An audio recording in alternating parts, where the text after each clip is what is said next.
Je suis Patrice Cluc, conseil en fusion et acquisition d'entreprise depuis maintenant plus de 20 ans. Et donc, notre métier, c'est accompagner les dirigeants d'entreprises dans leurs projets d'acquisition, de cession, de LBO, d'OBO.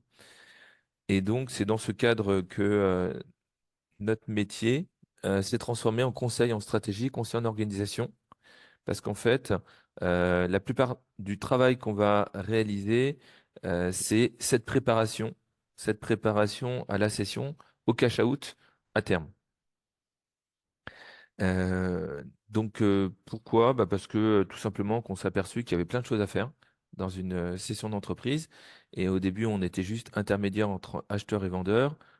Et on s'est aperçu qu'il y avait beaucoup de choses qu'on pouvait faire avant la vente.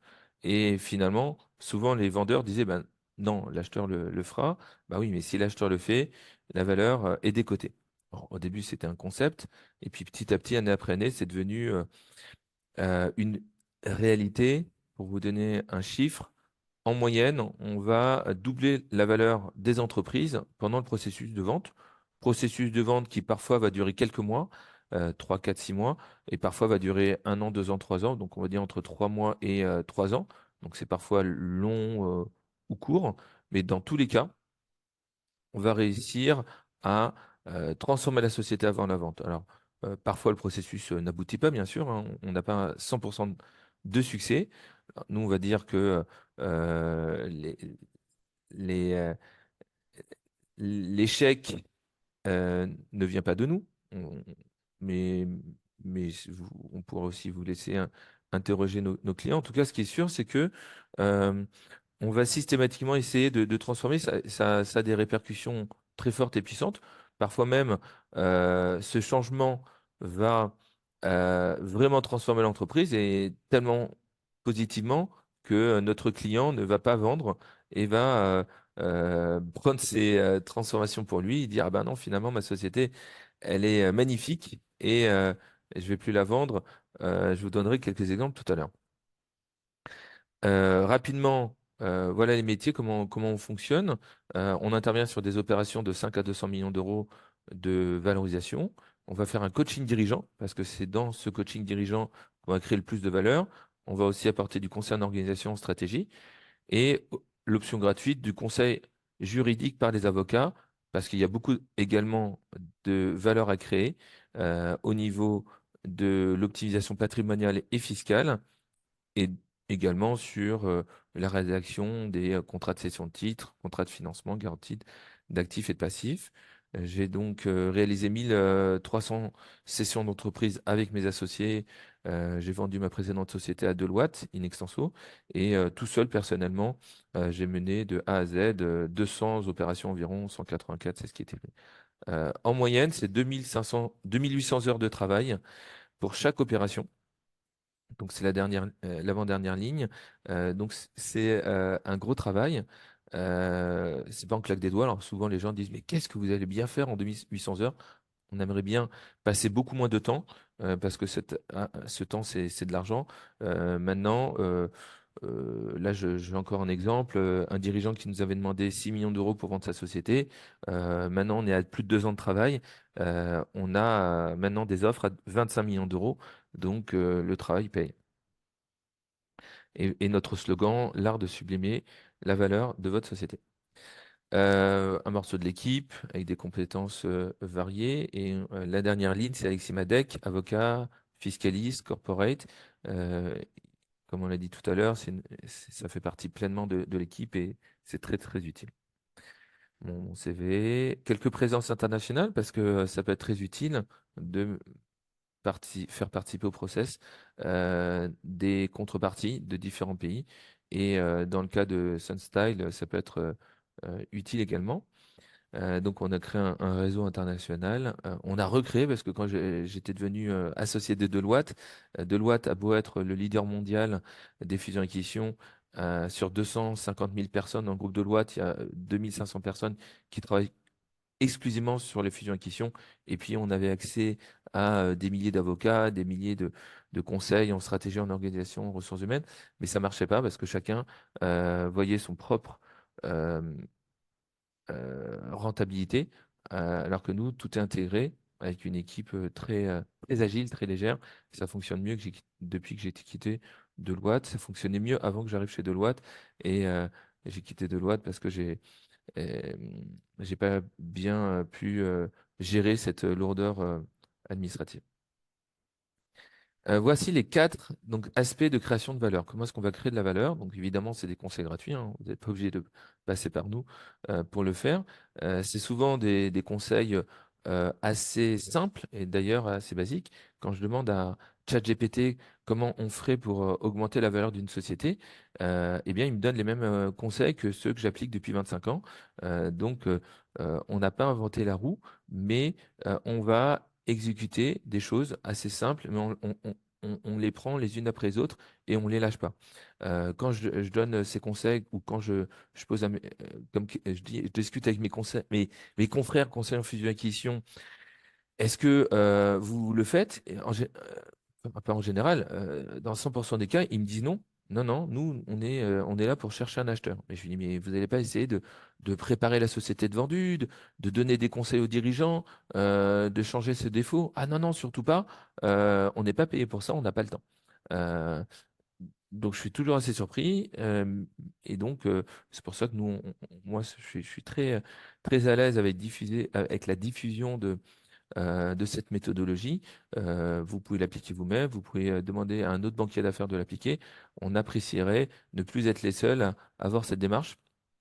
Parce que si on reprend le premier slide, sur les quatre lignes de service, hein, coaching dirigeant, conseil en stratégie et en organisation, conseil juridique par les avocats, options gratuites et conseil en fusion acquisition, nos confrères et concurrents ne font que une des quatre lignes, la dernière, conseil en fusion acquisition, c'est-à-dire rédaction de la documentation, teaser, NDA, mémorandum d'information, analyse financière, appel d'offres compétitif, oui, certains le font bien, et négociation maximisant la valorisation. Donc ça, effectivement, c'est une des quatre phases, un des quatre métiers qu'on a, et nous, on intègre tout, et ce dont on va parler aujourd'hui, c'est surtout les trois autres phases, mais bien sûr que la quatrième est importante, sauf que si on n'a pas bien préparé la société, c'est difficile de vendre un mauvais produit.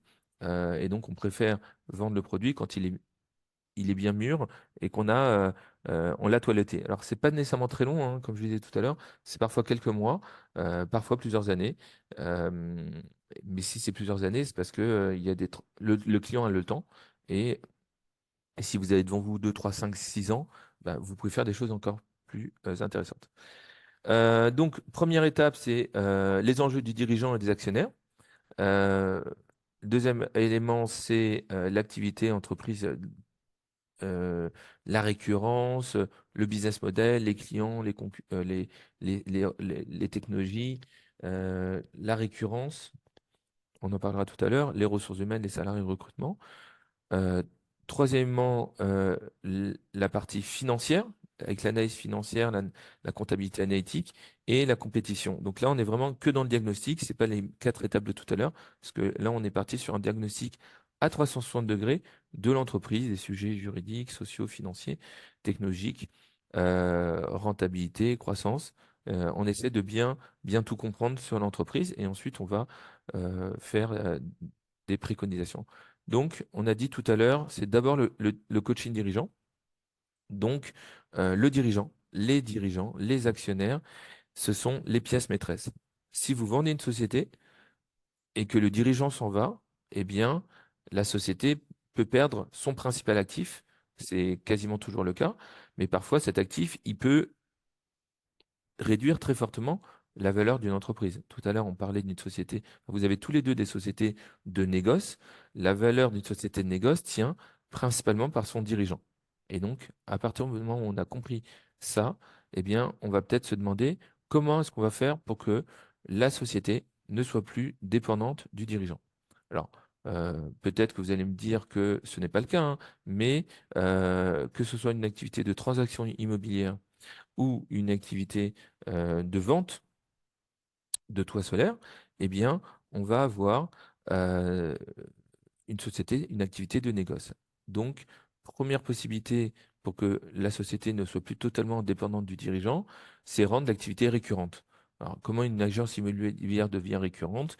Eh bien, par la gestion immobilière, par le syndic de copropriété, etc. Donc, il y a un certain nombre de moyens de la rendre récurrente. Autre moyen, c'est la rendre digitalisée. Et donc, c'est des outils CRM, des outils d'automatisation des process. Et puis, il y a aussi le moyen de trouver des managers, des commerciaux qui vont rendre l'activité plus récurrente et non dépendante du dirigeant. Les toits solaires, c'est la même chose. Vous l'avez peut-être déjà fait, mais c'est que le dirigeant ne soit plus le commercial en chef qui va recruter les commerciaux, diriger les commerciaux. Plus euh, les leads vont venir automatiquement et le process automatisé, et moins le dirigeant va intervenir sur l'analyse des produits, l'analyse des devis ou la gestion des installations, eh bien, plus la société va être rendue autonome et donc ne plus dépendre de son dirigeant. Donc ça, c'est dans le cas d'une session classique. Autre moyen également de ne plus dépendre, ne plus avoir de baisse de valorisation suite au départ du dirigeant, bah, c'est que le dirigeant ne s'en aille pas. Et on va voir tout à l'heure que euh, on fait désormais majoritairement des OBO, c'est-à-dire des opérations dans lesquelles on va plus être sur une session classique, mais sur une session par OBO. Et donc le dirigeant va rester dans l'opération, rester dans la société suite à l'opération. Et donc ça permet donc de doubler également la valeur de la société parfois. C'est le seul aspect que le dirigeant va rester. Maintenant, qui reste ou qui reste pas, le dirigeant, il a des qualités, des défauts, il y a des choses qu'il aime pas. Eh bien, ça fait 20 ans, 25 ans également qu'on va appliquer la méthode Ikigai. Qu'est-ce que la méthode Ikigai? Eh bien, sans le savoir, c'est une méthode japonaise qu'on a appliquée depuis 25 ans. On discute avec le dirigeant et on s'aperçoit qu'il y a des choses qu'il fait tous les jours. Donc, on va lister les sujets. Et eh bien, on va s'apercevoir qu'il y a la majorité de ce qu'il fait chaque jour, chaque semaine, qu'il n'aime pas, ou qu'il ne sait pas faire, ou qui ne crée pas de valeur. Eh bien, ça, c'est la méthode Ikigai à gauche. Eh bien, on va l'aider à identifier dans toutes ces tâches qu'on va lister ensemble, eh bien, les tâches qu'il aime faire, les tâches qu'il sait faire bien, et les tâches qui créent de la valeur. Et tout ce qu'il n'aime pas faire, tout ce qu'il ne sait pas faire, ou tout ce qui ne crée pas de valeur, on va soit trouver des personnes pour le faire, des salariés existants, ou des recrutements, où on va faire monter en compétence des collaborateurs, soit on va prendre des prestataires externes, utiliser des logiciels, ou tout simplement, on peut aussi arrêter une chose inutile, un dirigeant qui le fait par habitude, il comprend, il le savait peut-être déjà, mais peut-être il le faisait mal, eh bien, on va l'aider à prendre la décision de ne plus le faire parce que ça ne crée pas assez de valeur et son temps est précieux. Qu'est-ce qu'on va faire avec ce temps disponible et libéré? Eh bien, soit le dirigeant va enfin profiter de sa vie personnelle, sa famille, sa femme, ses enfants, faire le tour du monde, exercer ses passions, dormir un petit peu, ou sinon, réallouer ce temps vers des tâches qu'il préfère et qui créent plus de valeur. Par exemple, s'il est un excellent commercial et qu'il aime faire le commerce, eh bien, réallouer au niveau du commerce. Si c'est plutôt un bon gestionnaire, un bon manager, un bon technicien, on va l'aider à se réorienter là-dessus. Ça, c'est dans le cas où, évidemment, euh, on a, on va pouvoir créer cette valeur sur du long terme. Alors vous allez me dire, oui, mais on avait dit tout à l'heure qu'il pouvait partir et vendre. Eh bien, en fait, on a souvent le cas de dirigeants qui disent, ah non, non, mais moi, je vais arrêter de travailler définitivement, je vais partir dans 6 mois à la retraite. Très bien, vous partez. Mais après quelques discussions, on s'aperçoit qu'il y a des choses qu'ils adorent faire et qui prennent vraiment pas beaucoup de temps. Là, c'est le cas. On avait un éditeur de logiciels mondialement connu.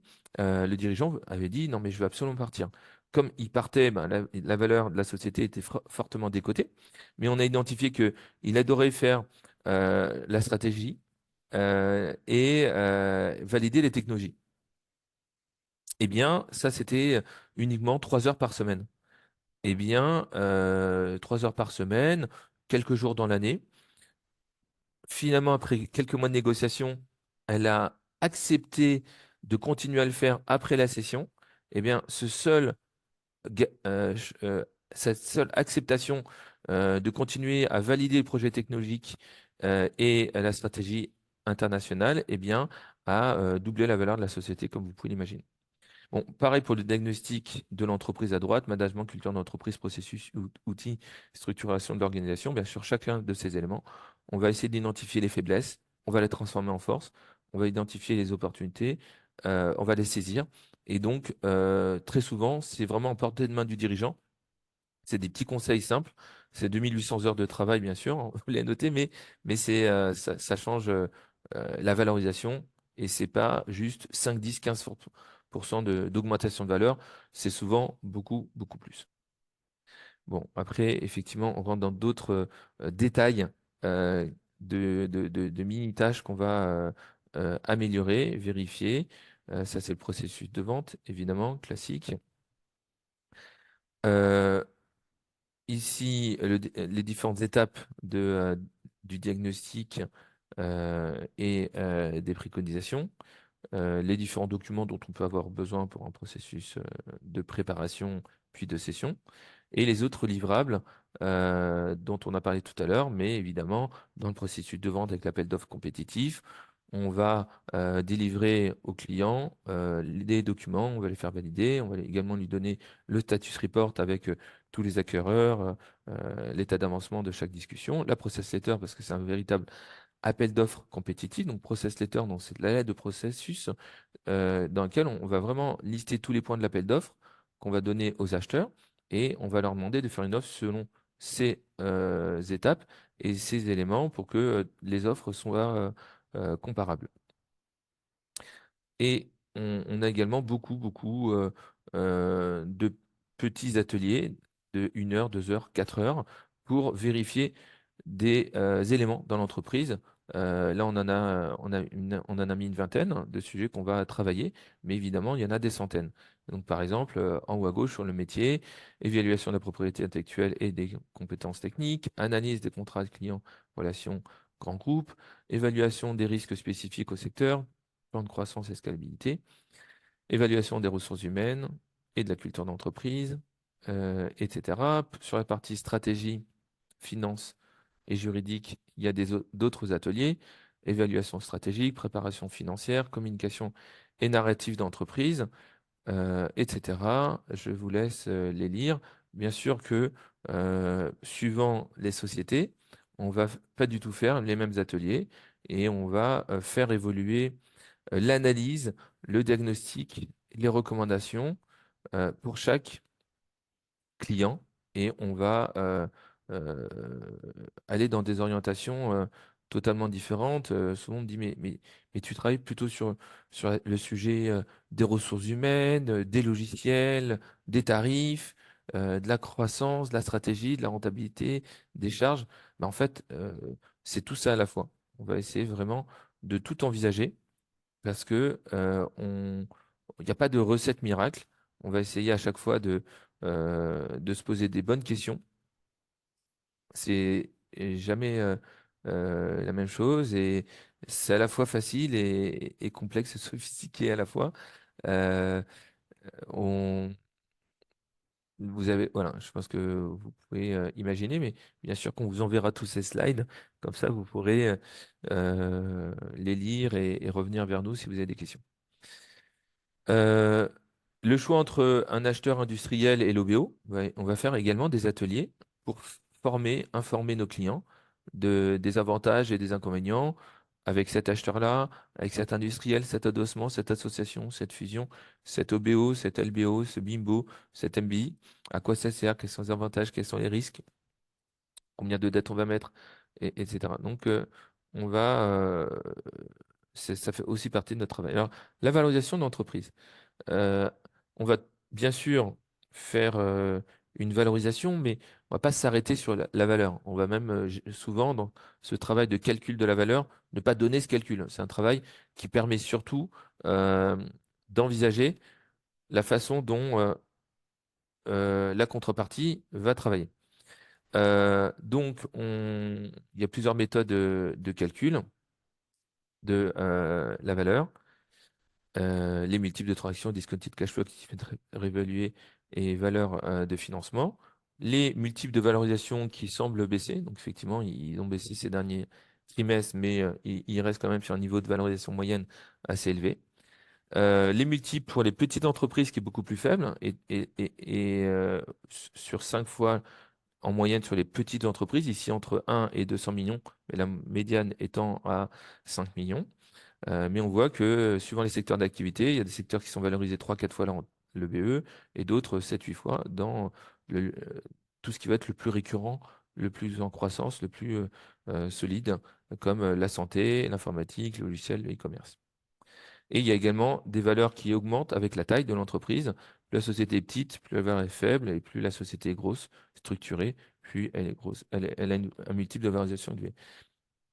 Ici, des multiples dans la technologie. Et enfin, comment dire, un slide très important sur la récurrence. Alors, tout à l'heure, j'ai parlé du fait que vos activités n'étaient pas spécialement connues pour être récurrentes. Et en plus, effectivement, on a également parlé du fait qu'il y avait potentiellement un changement réglementaire et externe. Dans le cas de l'immobilier, c'est les taux d'intérêt qui ont fait plonger le secteur d'activité récemment. Dans le cas des toits solaires, eh bien, c'est les stratégies gouvernementales d'aide publique ou de stratégies des entreprises ou des particuliers qui peuvent faire changer plus la capacité d'ajustement. Donc, évidemment, c'est pas évident. J'ai déjà vendu des sociétés qui, dans les pompes à chaleur, dans les, dans les panneaux photovoltaïques, que ce soit des sociétés d'installation de négoce, qui ont totalement perdu 80% de leur valeur du jour au lendemain en fonction des changements de remboursement, d'aide publique, suivant les pays. D'ailleurs, vous êtes sur plusieurs pays. Chaque pays a ses contraintes. L'avantage d'être sur plusieurs pays, c'est que vous êtes moins euh, assujetti aux contraintes de chaque pays. Donc là, ce qui est intéressant, c'est la récurrence. Et donc, dans chacun de vos métiers, vous pouvez mettre en place la récurrence. Dans les toits solaires, par exemple, certains achètent les toits solaires et donc deviennent propriétaires du toit et louent ces toits ensuite sur des dizaines d'années euh, ben, où ils les achètent et ensuite ils vendent l'électricité directement aux familles ou aux entreprises ou à la compagnie d'électricité. Alors ça va être plus ou moins intéressant suivant le pays, mais il y a des pays dans lesquels ça peut être très intéressant et ça peut vous apporter de la récurrence. Autre récurrence dans les toits solaires, c'est la maintenance du toit et donc ça va donner une récurrence également. Et la valeur d'une société qui a une récurrence est sans commune mesure plus élevée que la valeur d'une société qui n'a pas assis cette récurrence. Donc, dans le cas de l'immobilier, bien sûr que vous êtes acheteur, donc vous allez préférer acheter des sociétés de transaction. Euh, donc, une société de transaction immobilière peut ne pas valoir grand-chose. Donc, effectivement, comme vous êtes sur un secteur qui n'est pas en grande forme, ça peut valoir pas grand-chose, encore moins que pas grand-chose. Donc, ça peut valoir uniquement ses capitaux propres. Donc, c'est souvent la méthode de l'actif net réévalué qu'on va appliquer. Ici, c'est là où j'ai mis une croix parce que c'est la méthode la moins utilisée. Mais dans votre cas, c'est souvent ce qui va être utilisé sur des agences immobilières. On va faire la somme de tous actifs, c'est-à-dire la trésorerie, le matériel, on va enlever les dettes et ça va donner l'actif net réévalué. Donc, c'est-à-dire qu'on valoriserait pas du tout, pas grand-chose du fonds de commerce. On peut aussi réévaluer le fonds de commerce peut-être à un mois de chiffre d'affaires ou une année de rentabilité.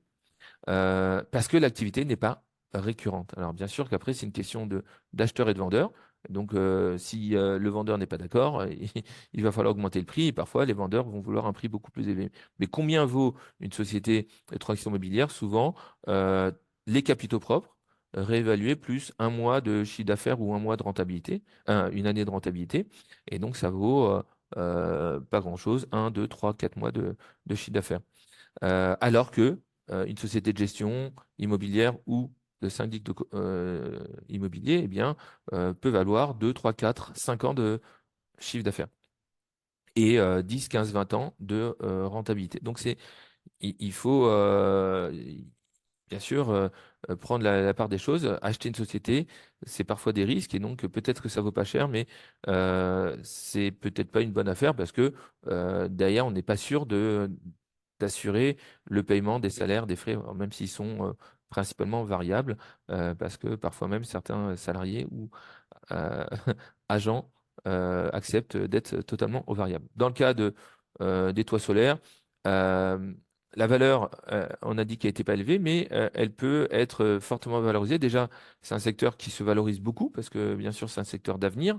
Il y a certaines sociétés qui se vendent 5, 10 fois la rentabilité, parfois même plusieurs années de chiffre d'affaires, mais c'est toujours compliqué parce que les acheteurs ont des craintes sur la récurrence, l'avenir, et donc plus on va être capable de démontrer qu'il n'y a pas ce risque, plus on va avoir des garanties avec des contrats auprès des compagnies d'énergie, eh bien, plus ça va être facile de le valoriser, de le vendre. Maintenant, à chaque période, il y a eu des offres très élevées sur ces sociétés liées aux énergies renouvelables. C'est bien sûr un secteur d'avenir, on en a besoin, c'est nécessaire. Donc, à chaque fois que j'ai à vendre des sociétés, on a au même moment, avec le même dossier d'investissement, des acheteurs qui proposent des offres qui vont du simple au triple.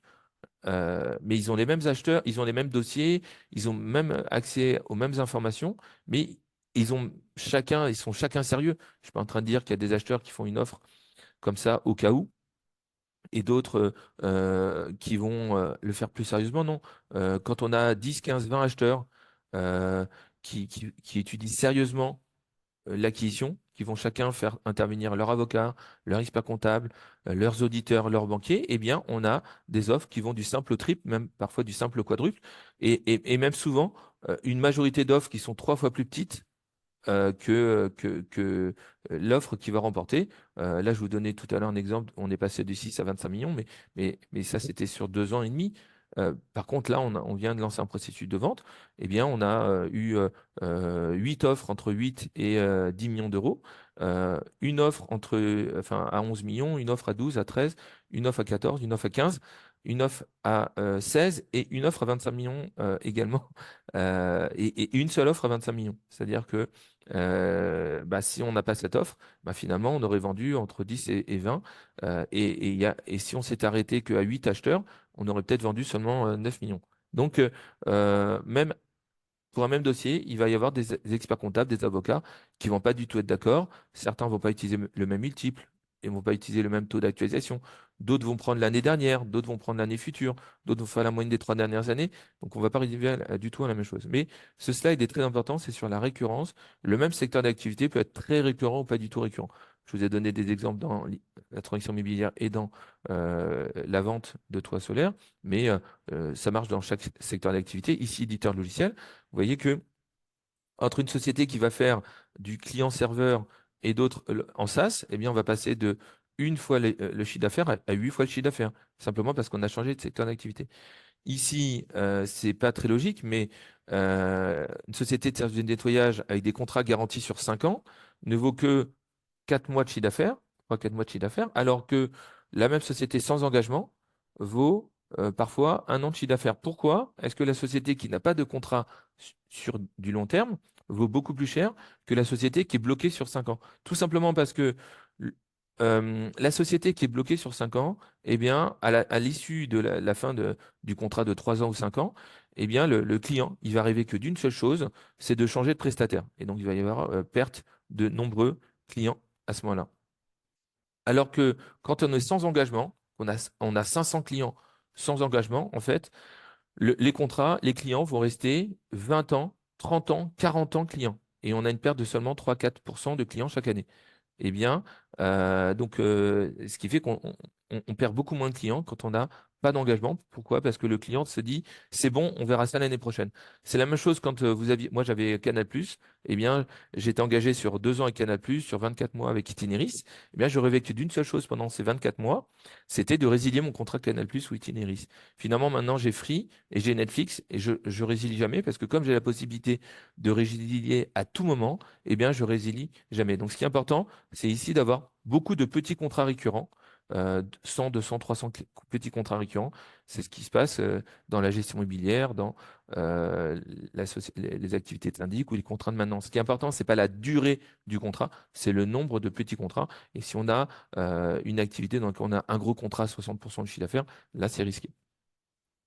Donc pareil, dans les services managés, les ESN, la société vaut beaucoup plus cher quand il n'y a pas d'engagement. Voilà, quelques exemples, hein. On devait valoriser une société d'édition de logiciels. Donc, on a comparé les sociétés qui se sont vendues à l'international dans ce secteur d'activité. On a fait des multiples de chiffre d'affaires, multiples de rentabilité. Et on a essayé de comprendre pourquoi certaines sociétés valaient beaucoup plus cher. Ici, il y a, par exemple, cette société Task Retail qui s'est vendue 7 fois le chiffre d'affaires, 42 fois la rentabilité. Alors, pourquoi plus cher que les autres, alors que cette société en Corée s'est vendue Mirai seulement 5 fois la rentabilité? Et on va faire l'analyse et ça va nous donner envie de copier plutôt celui qui s'est bien vendu avec un multiple élevé que l'inverse. On a fait ça dans les services informatiques, on fait ça dans chaque secteur d'activité. Ça nous permet de comprendre et après on fait des calculs. Ça permet de faire des simulations. Voilà, alors bien sûr qu'on a parlé fiscalité. Donc la fiscalité, c'est important parce que quand on vend une entreprise, il y a un tiers qui va prendre beaucoup d'argent, c'est l'État, avec les charges sociales et les impôts, sur la plus-value, sur la cession, les charges sociales également, et parfois sur la succession. Et donc on va pouvoir optimiser avec un pacte du trade, avec un apport cession, avec des réductions d'impôts diverses. Donc c'est intéressant de faire l'analyse en fonction de vos besoins et on peut réduire, en moyenne, on réduit de moitié la fiscalité et les prélèvements obligatoires. Et enfin, on a parlé d'OBO, donc on va peut-être utiliser la vente à soi-même, donc la cession d'entreprise à soi-même, c'est l'OBO. On va vendre la société, on va redevenir actionnaire majoritaire ou minoritaire. Ça permet de donner confiance à l'acheteur et d'augmenter très fortement la valeur. Donc ça aussi, c'est un très bon levier d'augmentation de la valeur de l'entreprise. Quelques exemples de cession d'entreprise. Par exemple, ici, des links. Hein, il est venu faire un petit discours à nos anniversaires des 30 ans, Michael Assor, et il a pris le micro en disant, voilà, j'ai rencontré Eliade Samoun et Patrice Klug à un dîner de charité, et je lui dis, voilà, c'est trop tard pour m'accompagner à vendre la société parce que j'ai déjà l'acheteur, il va me payer 10 millions d'euros, c'est dans quelques semaines la transaction. Et là, on a arrêté le processus. On lui a conseillé peut-être de réfléchir à ce qu'on pouvait faire. On a mené tout le process qu'on vient d'évoquer. Alors, première chose, on lui a rendu confiance en lui, parce qu'il était jeune, il avait 38 ans, et en fait, il avait tout l'avenir devant lui, il n'avait pas besoin de vendre sa société, même si c'était une grosse somme d'argent qu'il avait l'impression 10 millions d'euros. Ensuite, on a mis en place un OBO, et donc il a vendu seulement 15% du capital du holding pour 10 millions d'euros, et il a gardé 85%. Donc, en fait, dans son esprit, il a vendu sa société pour 60 millions d'euros parce qu'il a touché 10 millions d'euros, il a gardé 85% du capital. Donc au lieu de vendre 100% pour 10 millions, il a vendu seulement 15% pour 10 millions. On l'a aidé à rendre son activité plus récurrente, à diversifier ses clients également parce qu'il était majoritairement syndic et à rendre son activité également beaucoup plus digitale. Et tout ça en quelques mois. Et on a aussi acheté une société dans ce laps de temps de moins d'un an. Bon, des exemples d'opérations, il y en a des dizaines et on pourra revenir dessus quand vous voulez. Est-ce que vous aviez des questions?